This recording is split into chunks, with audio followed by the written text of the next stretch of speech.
ایک مشہور ڈاکو کچھ نیک لوگوں کی صحبت اور تبلیغ کی وجہ سے ڈاکے مارنے سے تائب ہو گیا، مگر پھر وقت کچھ ایسا آیا کہ بے روزگاری اور غربت کی وجہ سے گھر میں نوبت فاقوں تک آن پہنچی، تو وہ ایک دن ایک بڑے ولی کے مزار پر گیا اور دعا مانگنے کے بعد دن دہاڑے وہاں چھت پر لٹکا انتہائی قیمتی فانوس اتار لایا۔ مزار پر بیٹھے مجاور اسے جانتے تھے کہ بہت بہادر لڑاکا اور جنگجو ہے، سو اسے کچھ کہنے یا مزاحمت کرنے کی جرات نہ کر سکے۔ ڈاکو نے وہ فانوس بیچ دیا۔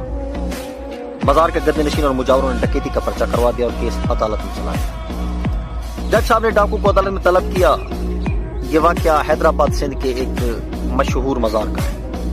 جج صاحب نے ڈاکو سے پوچھا، تم نے مزار سے فانوس اتارا ہے؟ ڈاکو: ہاں جی اتارا ہے۔ پوچھا کیوں اتارا گیا؟ جواب دیا کہ گھر میں نوبت فاقوں تک آ گئی تھی، میں صاحب مزار قبر میں مدفون کے پاس جو شخصیت تھیں ان کے پاس حاضر ہوا کہ میری حاجت روائی فرمائیں، تو صاحب مزار نے قبر کے اندر سے فرمایا یہ فانوس تیرا ہوا، بیچ کر ضرورت پوری کر لے۔ سو میں نے فانوس اٹھا کر بیچ دیا اور اپنی ضرورت پوری کر لی۔ جج صاحب نے سر جھکا لیا اور کچھ دیر توقف کے بعد گدی نشین اور مجاوروں سے مخاطب ہو کے کہا کہ یا تو اپنا عقیدہ بدل لو اور لکھ کر دے دو کہ ولی قبر میں نہ سنتے ہیں اور نہ حاجت روائی کرتے ہیں، تو کیس آگے چلاتے ہیں، یا پھر ہم آپ کے عقیدے کے مطابق مان لیتے ہیں کہ ڈاکو ٹھیک کہتا ہے۔ مجاوروں نے کچھ دیر سلام مشورے کے بعد بزنس بچانے کا فیصلہ کیا اور اپنا کیس واپس لیا۔